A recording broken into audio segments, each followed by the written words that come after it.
बोलिए सद्गुरु सर्व श्री आशुतोष महाराज जी की जय, साचे दरबार की जय। हमारे संत महापुरुष एक बड़े ही रोचक घटना सुनाया करते हैं, जिसमें आध्यात्मिक पथ पर चल रहे हम साधकों के लिए बहुत सी प्रेरणाएं छुपी हुई है। एक बार एक गांव में एक व्यक्ति शाम के समय पेड़ के नीचे चारपाई डालकर बेपरवाह हो गहरी नींद में सो रहा था।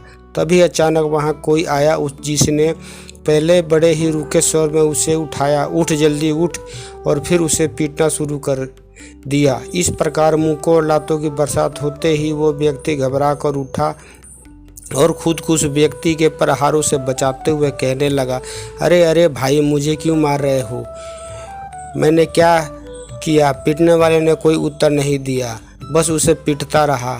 वो व्यक्ति हैरान था, परेशान था कि आखिर कोई अजनबी अकारण ही उसे क्यों मार रहा है। किसी तरह उसने खुद को उस अजनबी के चंगुल से छुड़ाया और वहां से भाग निकला। जितनी तेज भाग सकता था भागा। जब भागते भागते थक गया तो हाँफता हुआ एक सेब के वृक्ष के पीछे जाकर छुप गया। लेकिन उस लंबे चौड़े अजनबी ने जल्दी उसे दबोचा और फिर पीटना शुरू कर दिया। अब उस व्यक्ति ने चिल्लाना शुरू कर दिया, अरे मुझे इससे कोई बचाओ! अरे भाई, मैंने तुम्हारा क्या बिगाड़ा है? मैंने तो तुम्हारा कोई नुकसान नहीं किया, और मैंने तो आज तक किसी का कोई नुकसान नहीं किया। तुम मुझे किस बात की सज़ा दे रहे हो? उस अजनबी ने उसकी सारी बातों को नज़रअंदाज करते हुए अब लतवार निकाल ली और उसके गर्दन पर रखते हुए कहता है, ये जो सेब का पेड़ है ना, ज़मीन पर इन गले सड़े सेबों को खाना शुरू कर। लेकिन क्यों? अभी उस व्यक्ति ने उतना ही कहा था कि उस अजनबी ने बिना समय गंवाए खुद ही सेब उठाए और उस व्यक्ति के मुंह में डालने लगा। इतनी मार, इतनी पीड़ा और मुख में सड़े गले सेब, अपनी ऐसी हालत को देखकर अब उस व्यक्ति को अपने जीवन में घटित हुई सारी बुरी घटनाएं याद आने लगी और वो मन ही मन जीवन को कोसते हुए कहता है, यह जीवन और कुछ नहीं, बिन मतलब की अकारण आने वाली परेशानियां और पीड़ाओं का एक दलदल है, जिसमें हम निरंतर धंसते चले जाते हैं, असहाय हाथ पैर मारते रहते हैं, लेकिन अंत में डूब ही जाते हैं। बहुत नकारात्मक और निराश हो गया। उस अजनबी को भी कोसने लगा। अब उसका पेट न गले सड़े सेबों से इस कदर भर चुका था कि उसे सांस लेना मुश्किल हो रहा था। वो अपने होश खोने लगा। जब उस अजनबी ने देखा कि वो व्यक्ति बेहोश होने वाला है तो अब उसने चाबुक निकाल ली और उसे जोर से ज़मीन पर पटकते हुए उसे डराते हुए कहता है, भाग जल्दी, मेरे साथ भाग। पेट गले सड़े सेबों से भरा हुआ है, बदन थकन के मारे चुरचुर हो रहा है, अंग अंग दर्द कर रहा है, मनोबल उम्मीद सब टूट चुकी है। ऐसे में वो उस अजनबी के साथ भागना शुरू करता है। वो अजनबी उसे काफ़ी देर अपने साथ भगाता रहा और फिर एक तालाब के पास पहुंचकर उसने उस व्यक्ति को घुटने के बल बिठाया और पानी पीने के लिए कहा, पी जल्दी, पानी पी, जितना हो सकता है पानी पी। उस व्यक्ति के पास कोई विकल्प तो था नहीं, इसलिए जितना हो सका उसने पानी पिया। लेकिन जब अति हो गई तो उससे रहा नहीं गया और उसने वहीं तालाब के किनारे उल्टी कर दी। जो पेट में था सब बाहर आ गया। आंखों के आगे अंधेरा छा रहा था। उसे लगा मानो यह उसके जीवन के आखिरी क्षण हैं। अभी भी उसके मन में वही विचार चल रहे हैं।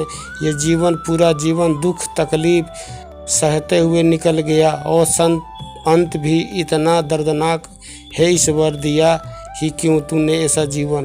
अब अपनी बची कुची ऊर्जा को उसने इकट्ठा किया और उस व्यक्ति के आगे गुहार करते हुए कहने लगा, देखो भाई, मुझे नहीं लगता है कि मैं बचूंगा। मेरे मरने से पहले बस इतना बता दो, आखिर क्यों हो रहा है यह मेरे साथ? अब उस अजनबी ने अपनी तलवार से उसकी उल्टी की और इशारा करते हुए कहा, देखो, ध्यान से देखो। जब उस व्यक्ति ने देखा तो उसकी आंखों फटी की फटी रह गई। जो दृश्य उसके सामने था उसे विश्वास नहीं हो रहा था। उस उल्टी के बीच एक काला लंबा सांप पड़ा था। फुकारता, जीभ अंदर बाहर करता। उस अजनबी ने बताया कि जब तुम पेड़ के नीचे मुंह खोलकर गहरी नींद में सो रहे थे, उस समय काला सांप तुम्हारे मुख में प्रवेश कर गया। तुम्हारे जीवन को खतरा था, तुम्हारा जीवन खतरे में था, लेकिन अब चिंता की कोई बात नहीं है, यह सांप बाहर आ गया है। उस व्यक्ति ने कहा, अरे भाई, तो यही बात मुझे आराम से बता देते, तुम जो कहते मैं कर लेता, मार भी खा लेता, यह सोचकर कि इसी में मेरी भलाई है। तुम मेरा जीवन बचाना चाहते हो, वो काला सर्प निकालना चाहते हो। उस अजनबी ने अपनी तलवार को मयान में डालते हुए कहा, अरे बंधु, अगर मैं तुम्हें उस समय बता देता कि एक जीवित काला सर्प तुम्हारे मुख में प्रवेश कर गया है, तो तुम डर के मारे उसी समय प्राण छोड़ देते, मर जाते। यह जो दर्द तुमने सहे, जो तकलीफ सही, उसके सामने कुछ भी नहीं। उस व्यक्ति को बात समझ आ गई। उसने हाथ जोड़ते हुए उस व्यक्ति को धन्यवाद किया। तुम्हारा धन्यवाद, तुमने मुझे देखा, जितनी दर्द, जितना तकलीफ तुमने मुझे दिया, उसके लिए तुम्हारा बहुत बहुत शुक्रिया। सज्जनों, यह पूरी कहानी प्रतीकात्मक है। सबसे पहले उस व्यक्ति का गहरी नींद में सोना और उसके मुख में काले सर्प का प्रवेश करना, यह प्रतीक है उन साधकों का जो ज्ञान लेने के बावजूद भी वक्र विषय वासनाओं की गहरी नींद में लुढ़क जाया करते हैं, और नतीजा यह मार्ग छूटने लगता है। जीवन में प्रायोरिटी गुरु साधना सेवा सत्संग नहीं रहते, तब दूर दूर वे संस पर जाना मंजूर होता है, लेकिन दिव्य धाम दूर लगता है। महीने में एक बार सत्संग आना मुश्किल लगता है, तब सिनेमा हॉल में जाकर मनोरंजन का समय तो होता है, लेकिन सत्संग में बैठकर मन के मंथन का समय नहीं होता। तब सोसाइटी में स्टेटस बनाए रखने के लिए हम हजारों रुपए उड़ा देते हैं, लेकिन गुरु घर में सेवा के लिए धन नहीं दे पाते। भाइयों और बहनों, सब कुछ तो दे दिया गुरुदेव ने हमें, ईश्वर का घट में दर्शन करवा दिया, इतना सुंदर भक्ति मार्ग दे दिया, इतना सुंदर दरबार दे दिया। हमारे भीतर ही वह सुकून और आनंद का सागर है, यह जना दिया। बाहर लोग भटकने लगते रहते हैं। जीवन का उद्देश्य समझने के लिए गुरुदेव ने हमें जीवन का वो उद्देश्य बता दिया, वो महान लक्ष्य बता दिया। क्या चाहिए हमें, क्या ढूंढ रहे हैं हम, बाहर क्यों भटकता है मन। विषय वासनाओं में अमेरिका की एक घटना है जिसे महाराज श्री अपने प्रवचनों में सुनाया करते हैं। बहुत साल पहले अमेरिका में एक व्यक्ति एक बीच पर बैठा हुआ था, समुद्र की लहरों की ठंडी हवा का आनंद ले रहा था। तभी अचानक वहाँ कोई दूसरा व्यक्ति आया। उसने पास ही पड़ा एक पत्थर उठाया और उसका सिर पर दे मारा। उस व्यक्ति की वहीं मृत्यु हो गई। जिसने पत्थर मारा था उसे तुरंत गिरफ्तार कर लिया गया, और जब कोर्ट में उसकी पेशी हुई तो जज ने उससे पूछा, क्या तुमने उस व्यक्ति को मारा? उस अपराधी ने बिना किसी अपराध भाव के, बिना हिचकिचाते हुए, बिना किसी हिचकिचाहट के कहा, जी हाँ, मैंने मारा। जज ने आगे पूछा, क्यों मारा? क्या दुश्मनी थी तुम्हारी उससे? उस अपराधी ने हंसते हुए कहा, जी दुश्मनी, मैं तो उसे जानता तक भी नहीं था। अरे मैंने तो उसकी शक्ल तक भी नहीं देखी थी, तो दुश्मनी का तो सवाल ही नहीं उठता। जज ने हैरानी से पूछा, तो फिर मारा क्यों? उस व्यक्ति ने कहा, जी मैंने संसार में सब कुछ करके देख लिया, बस एक यह काम नहीं किया था, किसी की हत्या नहीं की थी। सोचा यह भी करके देख लूं, क्या यह वह अनसर्टिफिकेशन, असंतुष्टि का भाव जो हमारे संसार से मिलता है। इसलिए भगवान श्री कृष्ण ने भगवत गीता के माध्यम से हमें समझाया है, आधवंत कौनते न तेषु रमते बुद्ध। संसार से मिलने वाला सुख केवल मृग तृष्ण है, दुखों की खान है और कुछ भी नहीं। संसार से मिलने वाली कोई भी उपलब्धि, अचीवमेंट, धन दौलत, कोई भी वस्तु कहीं चले जाए, आपको कभी टूली सेटिस्फाई नहीं कर सकती, असंतुष्ट रहेंगे। आप कुछ कर लीजिए, न तेसु रमते, बुद्धा। इसलिए विवेकवान लोग इसमें अपना समय नष्ट नहीं करते। लेकिन वही जब इस भक्ति पथ पर आप एक भी कदम अच्छे से बढ़ा लेते हैं तो जो सेटिस्फेक्शन, जो संतुष्टि आपको मिलती है उसका कोई जोड़ ही नहीं। आप स्वयं बताएं, जिस दिन साधना अच्छे से हो जाती है, आपका ध्यान अच्छे से लग जाता है, तो जो आनंद का झरना भीतर फूटता है वो आपकी पर्सनैलिटी में झलकने लगता है। उस दिन एक स्मित मुस्कान रहती है आपके चेहरे पर, सुलझे हुए हल्का महसूस करते हैं आप, मन शांत रहता है, आनंद में रहता है। आप अगर अपने किसी को बाहर का ज्ञान का संदेश दिया, किसी को सत्संग सुनाया और अगर व्यक्ति ज्ञान लेकर इस मार्ग पर अच्छे से चलने लगे तो जितनी बार आप उस व्यक्ति को आश्रम में सत्संग सुनते सेवा करते देखते हैं तो एक अलग सी डिवाइन फीलिंग होती है, मन को एक अलग सी संतुष्टि होती है मन में। और जब महाराज श्री के दर्शन मिल जाया करते थे, उनकी एक झलक हमें भीतर से भीतर तक ठंडक पहुंचा देती थी। आज भी जिस दिन महाराज जी हमें दिव्य अनुभव में, दिव्य स्वप्न में दर्शन दे दें, हम 7वें आसमान पर होते हैं। जो सेटिस्फेक्शन हमें महसूस होती है, आवर सोल टूली गेट्स सेटिस्फाइड, यह संतुष्टि यह है कि रियल सेटिस्फेक्शन। लेकिन यह अवस्था हमेशा नहीं रह पाती क्योंकि हम ढील दे देते हैं, हम सजग और सतर्क नहीं रह पाते। सज्जनों, इस समय हमारी सतर्कता का लेवल ठीक वैसा होना चाहिए जैसा एक किसान का होता है जब उसकी फसल पक कर तैयार हो जाती है। किसान की बीज बोने से लेकर उसकी फसल पकने के तक जो पूरी जर्नी है, इट इज विवेश आवर अस्थिप जर्नी। कैसे? जब किसान बीज बोता है, यह जानता है कि वह बीज पनप सके, उसके लिए सूर्य के प्रकाश के साथ साथ खाद भी, पानी की भी आवश्यकता है। इसलिए वह अपने घर से समय समय पर आकर अपने खेतों में खाद और पानी डालता है। ठीक उसी प्रकार जो ज्ञान हमें बीज रूप में महाराज श्री से प्राप्त हुआ है, वह ज्ञान रूपी बीज पनप सके, इसके लिए गुरु कृपा रूपी प्रकाश के साथ साथ हमें इस पर सत्संग रूपी खाद और साधना रूपी पानी भी डालना होता है, जो हम डालते हैं। जब जैसे ही उस बीज में अंकुर फूटता है, पौधा निकलता है, तो उसे देखकर किसान और भीतर एक अलग ही खुशी की लहर उठती है। अब उसका और ज़्यादा ध्यान खेत के तरफ से हो जाता है ताकि कोई पशु पक्षी, कोई जानवर उसके खेत को नुकसान न पहुंचा सके।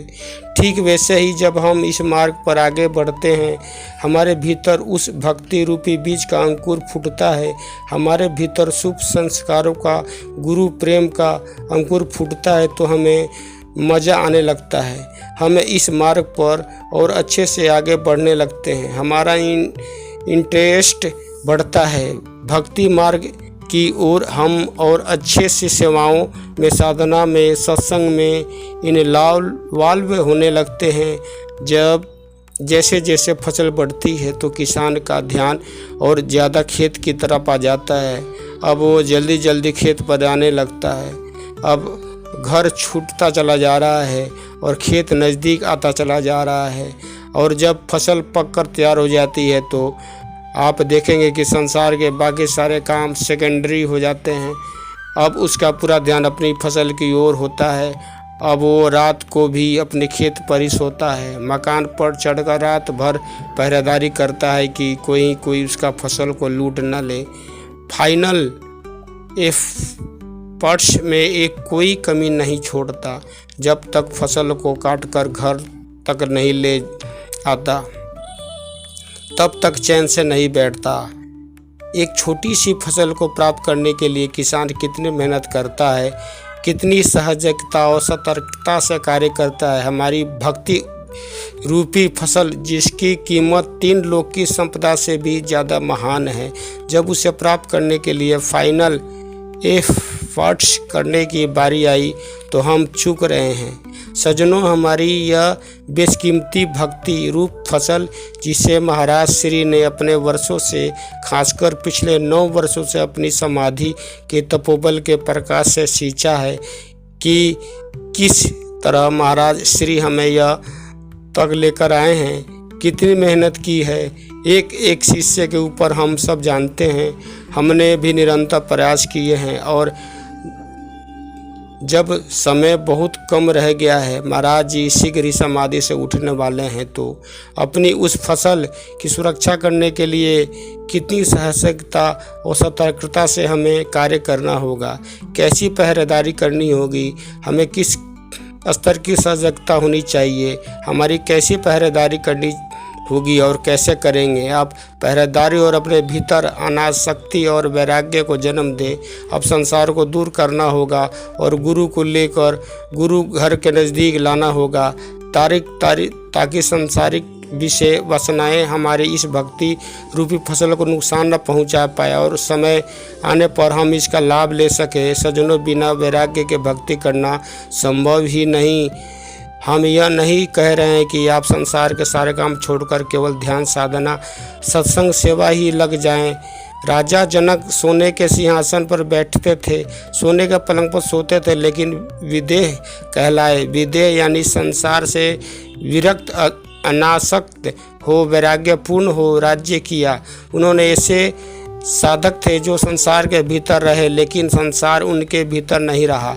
अनासक हो, वैराग्यपूर्ण हो, संसार के सभी कार्यों को करते हुए सजग सतर्क रहते हुए जब हम इस मार्ग पर आगे बढ़ते हैं, तो विकारों के रूपी काले सर्प हमारे भीतर प्रवेश नहीं कर पाते और गुरु दरबार हमें कभी दूर नहीं होने देते।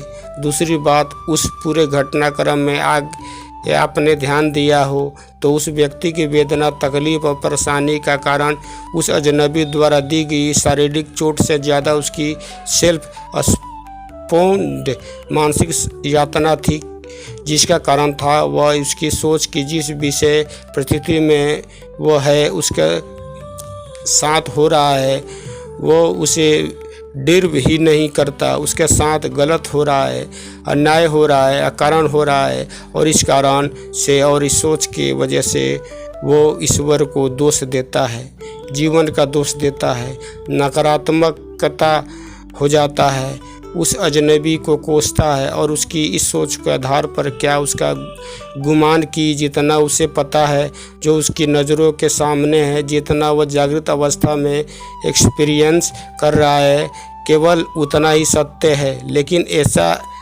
है क्या ऐसा था जो नींद में उसके साथ हुआ, उससे जो अनजान हुआ, अपने भीतर छुपे हुए काले सर्प से वह अनजान था, जो पीड़ाएं, जो कष्ट उससे मिले, उसके पीछे उद्देश्य उसका कल्याण था, इस बात से वह अनजान था।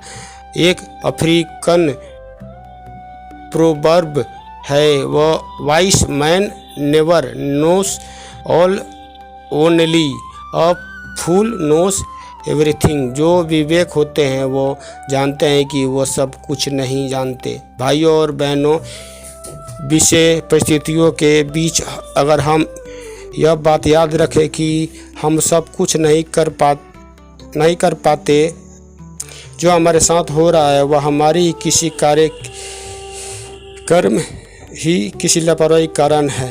और सबसे बड़ी बात, एक पूर्ण गुरु के साधक शिष्यों के जीवन में आने वाली विषय परिस्थितियाँ आती ही है, उसे तोड़ने संसार से और जोड़ने करतार से, उसके भीतर के काले सर्पों को निकालने का तुम करो भला, हम भलो ना जाने, तुम सदा सदा दयाला, हम पापी तुम पाप खंडन के नीको ठाकुर, देसा माधवो हम ऐसे तू ऐसा। एक बार किसी ने महाराज श्री से प्रश्न किया, महाराज जी, हमने तो सोचा था कि 4 साल के ध्रुव ने कर ली थी भक्ति, छोटे से प्रहलाद ने भक्ति कर ली, भक्ति हम भी कर ही लेंगे, लेकिन इस मन को समझाना तो बहुत मुश्किल है, यह मन बहुत ही जटिल और इस युग में संभव हो गया होगा।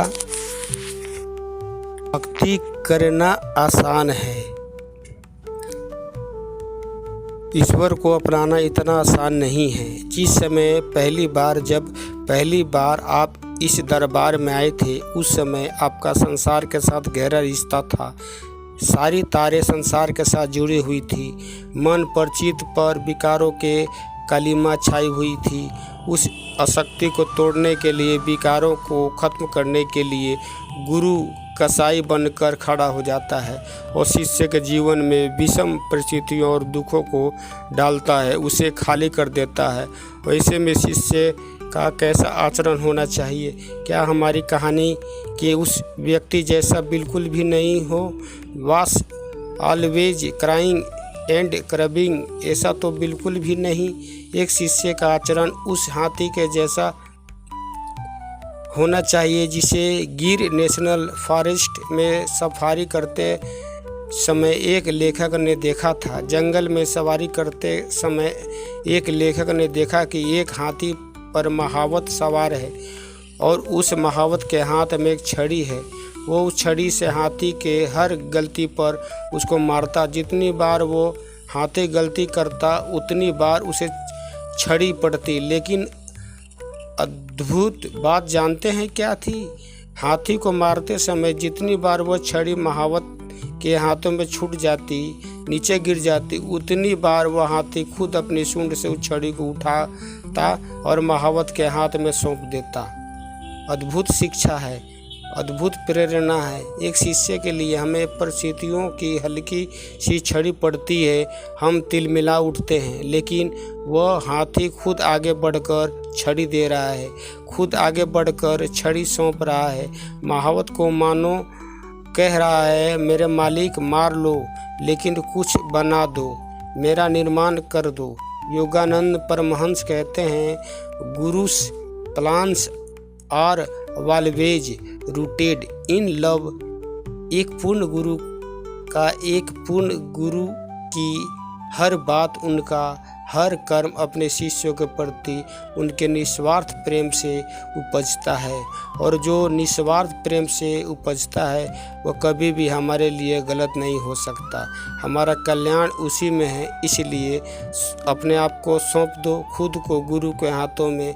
जब विषय परिस्थितियों के बीच एक शिष्य ऐसा समर्पण करने के साथ साथ अपनी स्पिरिट्स को हाई रखता है, पॉजिटिव रहता है, तो खुद को उस सेल्फ इम्पोज्ड मानसिक यातनाओं से भी बचा ही लेता है। साथ ही उसे ऐसा साइकोलॉजिकल बूस्ट मिलता है जो उसे उन परिस्थितियों से निकलने को अद्भुत क्षमता प्रदान कर देता है। लेकिन प्रश्न यह उठता है कि विषय परिस्थितियों के बीच अपनी स्पिरिट्स को हाई कैसे रखें, पॉजिटिव कैसे रहें? क्या यह साइकोलॉजिकल बूस्ट? चलिए एडमिरल मैक्रेवन द्वारा लिखी उनकी पुस्तक में एक उदाहरण के माध्यम से समझते हैं। एडमिरल मैक्रेवन लिखते हैं कि नेवी सील, जो अमेरिका की स्पेशल मिलिट्री फोर्स है, उसकी ट्रेनिंग शारीरिक और मानसिक सीमाओं को परखने वाली होती है।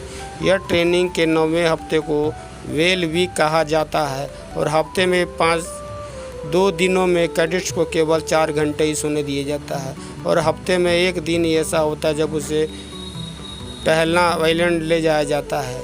मैं जियागो के पास ही टिहवाना जो जगह है, वहाँ समुद्री लहरें कमज़ोर पड़ जाती है, जिस वजह से पानी बहुत सारी मिट्टी छोड़ देता और टिहवाना तो वह समुद्री तट की कीचड़ मैदान बन जाता है। कैडेट्स को चप्पू चलाकर वहाँ तक पहुँचना होता है और वहाँ उसे सर्द हवा और काटती मिट्टी में पूरे 15 घंटे बिताने होते हैं। एडमिरल मैक्रेवन उस ट्रेनिंग का अपना निजी अनुभव साझा करते हुए कहते हैं कि जब हमारी बारी उस ट्रेनिंग के जब वहाँ पहुँचे तो सूरज ढल चुका था। कीचड़ इतना गहरा था कि हम उसमें गर्दन तक धंस गए और ठंडी हवा मिट्टी दिमाग को सुन कर रही। मित्रों, इसी प्रकार से हमें अपने गुरु के आदर्श बताए हुए मार्ग पर चलकर अपने जीवन को हम सफल बना सकते हैं। हमें गुरु द्वारा बताए हुए मंत्र का नियमित रूप से जाप करें और गुरु को हमेशा स्मरण करते रहें और उनके बताए हुए मार्ग पर चलते रहें। इस उदाहरण का यही मतलब था।